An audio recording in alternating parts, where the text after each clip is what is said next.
దేవునికి స్తోత్రం. ఇది ఏడో వీడియో. వినండి, చిన్న చిన్న ముక్కలే నేను చెప్తున్నాను, ప్రతి ఒక్కరికి అర్థం అవ్వాలని. హల్లెలూయా. ప్రతి ఒక్కరు అర్థం చేసుకుంటే చాలు.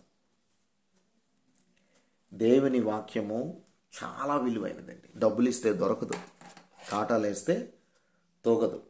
అయితే ఇందాకల వీడియోలో దాన పిచ్చి పట్టి వెనక్కి వెళ్ళిపోతారు లోకంలో. ధనమోహం వల్ల దేవునికి దూరం అయిపోతారు. ఆ రిఫరెన్స్ కూడా మీరు చదువుకోండి. తర్వాత ఆల్రెడీ 2 తిమోతి పత్రిక 3వ అధ్యాయం పూర్తిగా చదువుకోండి. సామెతలు 10:2 చదువుకోండి. సామెతలు 15వ అధ్యాయం 16వ వచనం చదువుకోండి. సామెతలు 11:28 కూడా చదువుకోండి. దేవుని కన్నా నువ్వు ధనాన్ని ప్రేమిస్తే నువ్వు దేవుళ్ళు ఎదగలేవు. ఇక్కడ ఇంకొక మాట ఏమున్నదంటే, మనం తెలుసుకుందాం. మరి ఎలా ఫలిస్తావు? ఎలా నువ్వు ఫలిస్తావు అంటే క్రీస్తు మనసు నీకు ఉండాలి. ఫిలిప్స్ 2వ అధ్యాయము 5వ వచనంలో ఉంది. క్రీస్తు మనసు కలిగి ఉంటే దేవుని వాక్యం నువ్వు శ్రద్ధగా విని, బాధ వచ్చినా, శ్రమ వచ్చినా, ఇబ్బంది వచ్చినా, కష్టం వచ్చినా, ఏమొచ్చినా సరే, వ్యాధి వచ్చినా, దుఃఖం ఉన్నా, అప్పులున్నా, బాధలున్నా, శత్రువులున్నా, ఉన్న దాంట్లో సంతృప్తిగా బ్రతుకుతావు గనక నిన్ను దేవుడు ఫలిస్తాడు. ఈ భూమి మీద ధన్యుడిగా చేస్తాడు. నీ అక్కర్లన్నీ తీరుస్తాడు. తర్వాత పరలోక రాజ్యం కూడా ఇస్తాడు. వారే ఫలిస్తారు. ఇక్కడ చూద్దాం ఆ మాటలు. కొన్ని మాటలు చదివేసి నేను మీకు ముగిస్తాను. లోకాసు వార్త 8వ అధ్యాయము 15వ వచనం. మంచి నేల నుండి, దేవుడు స్తోత్రం చెప్పండి. మంచి నేల నుండి, మంచి అనే మాట 92వ కీర్తన బాగా చదువుకోండి. మంచి వారు ఎప్పుడు కూడా దేవుని స్తుతిస్తారు. వారు దేవుడు మందిరములో నాటబడిన వారై ఉంటారు. ముసలకాలము పచ్చగా ఉంటారంట. దేవుడికి స్తోత్రం చెప్పండి. హల్లెలూయా. దేవునికి మహిమ. ఇక్కడ లోకాసు వార్త 8వ అధ్యాయం 15వ వచనంలో మంచి నేల నుండి విత్తనమును పోలిన వారు ఎవరనగా యోగ్యమైన మంచి మనస్సాక్షితో వాక్యమును విని దానిని అవలంబించి ఓపికతో ఫలించేవారు. అది ఓపిక. బాధ వచ్చినా, శ్రమ వచ్చినా, దుఃఖం వచ్చినా ఆలీల మాటలు వినరండి. ఓయమ్మ రామ్మల్ని అక్కడ తావీజు కడతారు, రాయమ్మల్ని అక్కడ బాగుంటుంది. చెవునివ్వరు అసలు. చెవి గలవాడు వినుగాక. దేవుడు మాట మాత్రమే వాళ్ళు వింటారు. దేవునికి లోబడతారు. అపవాది పారిపోదు. వాళ్ళ దగ్గరికి వచ్చి ఎన్ని రకాలుగా ప్రయత్నించినా వాళ్ళ చుట్టూ అగ్నే ఉంటుంది. ఓపికతో ఉంటారు. దేవుని వాక్యం చక్కగా మరొక్కసారి చదువుతాను. ఈరోజు భక్తులు ఎంతమంది ఉన్నారో ప్రతి ఒక్కరు మీరు జాగ్రత్తగా ఉండండి. ఆ అంత్యకాలములన్నీ జరిగిపోతున్నాయి. సమీపంగా ఉన్నాడు దేవుడు. ఆయన అతి త్వరలో రాబోతున్నాడు. ఇప్పుడు జరుగుతున్నవన్నీ చూస్తుంటే తెలుసు కదా. కళ్ళతో మన వీడియోలో, మన సోషల్ మీడియాలో ఎన్నో చూస్తున్నాం. ఎన్నో దేశాలు కొట్టుకుపోతున్నాయి వరదలతో, వర్షాలతో. ఇంకా మనకు రాలేదులే, పర్వాలేదు అనుకోవద్దు. బాధలు పడిన వారి కోసం, దేశాల కోసం, ప్రజల కోసం అందరూ ప్రార్థన చేయాలి. మెలకువ కలిగి అందరినీ రక్షించు ప్రభువా, ఇదిగో నన్ను, నా కుటుంబాన్ని, స్నేహితులను కూడా రక్షించు ప్రభువా అని మెలకువ కలిగి ప్రార్థన చేసిన వాడే దేవుని బిడ్డ. హల్లెలూయా. మరొక్కసారి నేను చదువుతున్నాను, బాగా వినండి. లోకాసు వార్త 8వ అధ్యాయం 15వ వచనం. మంచి నేల నుండి విత్తనమును పోలిన వారు ఎవరనగా యోగ్యులుగా ఉంటారండి, అయోగ్యులుగా ఉంటారు. యోగ్యమైన మంచి మనస్సాక్షితో. ఆ మనస్సాక్షి ఏంటంటే దేవుని మనసుతో ఉన్నవారితో దేవుడు ఉంటాడు. మనస్సాక్షి. ఈ మనసులో ఎటువంటి చెడు, ఈ హృదయంలో ఎటువంటి పాపం పెట్టుకోరు. మనస్సాక్షితో వాక్యం విని, అంటే దేవుని మాటలు వింటారు తప్ప మనుషుల మాటలు వినరు. దానిని అవలంబించి, అంటే దేవుడు మాట విని దేవుడు మార్గములో మాత్రమే నడుస్తారు, కానీ రెండో మార్గం కాస్త చూడరు.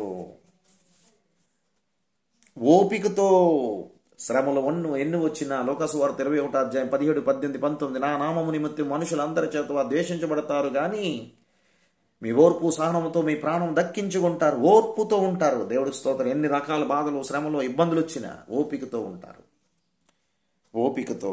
ఓపికతో ఫలిస్తారు. ఓపిక నీ జీవితంలో ఉంటే ఫలిస్తావు. ఓపిక లేనప్పుడు ఆ వచ్చి చొవిచ్చినావు అనుకుంటే, ఓపిక లేనప్పుడు నువ్వు పడిపోతావు. యేసు ప్రభు వారిని శిలువ మరణానికి అప్పచెప్పినప్పుడు అనేక రకాల అవమానాలు, నిందలు, ఉమ్మేశారు, అనేక రకాల బాధలు పెట్టారు. ఓపికతో ఉన్నాడు ఆయన. ఎందుకంటే ఆయన మృత్యుంజయుడు.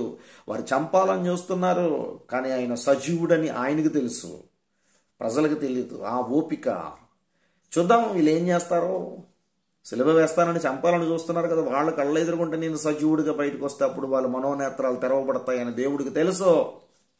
ఈరోజు నీ బాధలు, శ్రమలు ఎన్నొచ్చినా ఓపికతో నువ్వు ఉంటే, నీ భర్త తిట్టాడా, ఓపికతో ఉండు. నీ భార్య బాధపడుతుందా, దూషిస్తుందా, ఓపికతో ఉండు. అప్పులున్నాయా, ఓపికతో ఉండు.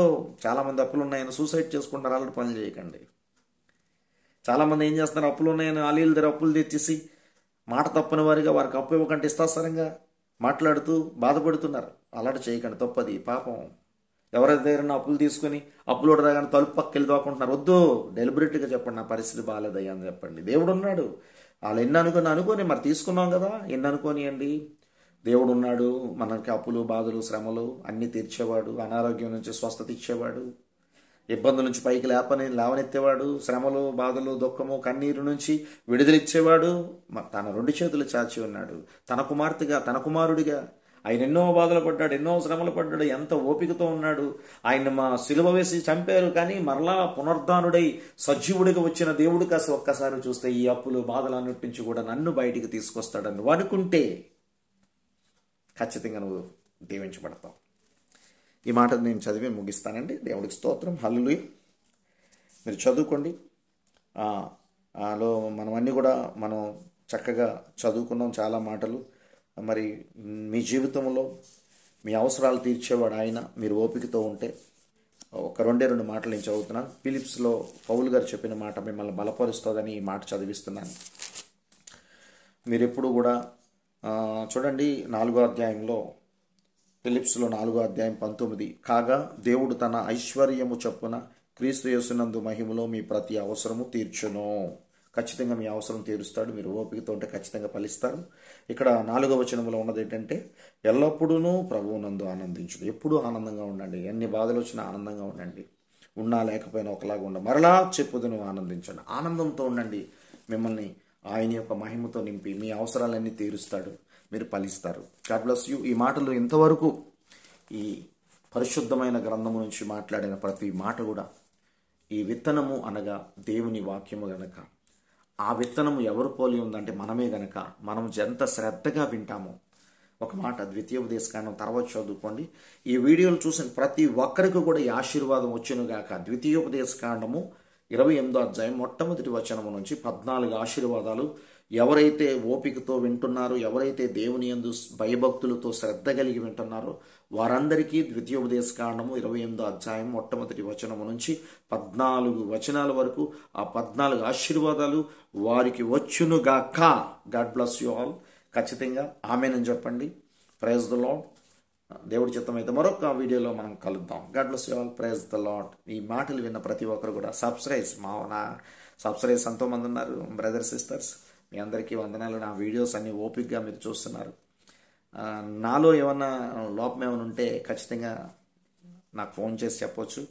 అందరికీ తెలుసు కదా, 9966405630 ఈ నెంబర్కి మీరు నాకు ఫోన్ చేసి మాట్లాడవచ్చు. God bless you all. మీ అందరికీ వందనాలు. అలాగే మీకు ఏమన్నా బ్రదర్స్, సిస్టర్స్ నాతో మాట్లాడాలన్నా, ప్రార్థన చేయించుకోవాలన్నా ఖచ్చితంగా ప్రార్థన నేను చేస్తాను. నాది ఇప్పుడు 24 గంటల సల్లాపనం ఎప్పుడు ఆన్లో ఉంటుంది. ఎందుకంటే అర్ధరాత్రులు కూడా చాలామంది ఫోన్ చేసి ప్రార్థన చేయించుకుంటున్నారు. విసుకక ప్రార్థన చేయమన్నాడు దేవుడు. మీ అందరికీ వందనాలు. ఎప్పుడైనా మీరు ఫోన్ చేసి మాట్లాడవచ్చు. God bless you all. తోటి సేవకులందరికీ వందనాలు. నా కొరకు, నా పరిచర్య కొరకు, నా కుటుంబం కొరకు ప్రార్థన చేయండి. ఆర్థికంగా దేవుడు అన్ని విధాలుగా పోషిస్తున్నాడు. నేను కొన్ని వీడియోల్లో చెప్పాను. నా సొంత సాక్ష్యం మరలా మీకు పంచుకుంటాను. God bless you all. ఈ వీడియోలు అన్నీ చూడండి. Number 1, number 2, number 3, number 4, number 5, number 6, number 7 7 వీడియోలు కూడా మీరు చూడండి. అందరికీ షేర్ చేయండి. God bless you all. Praise the lord.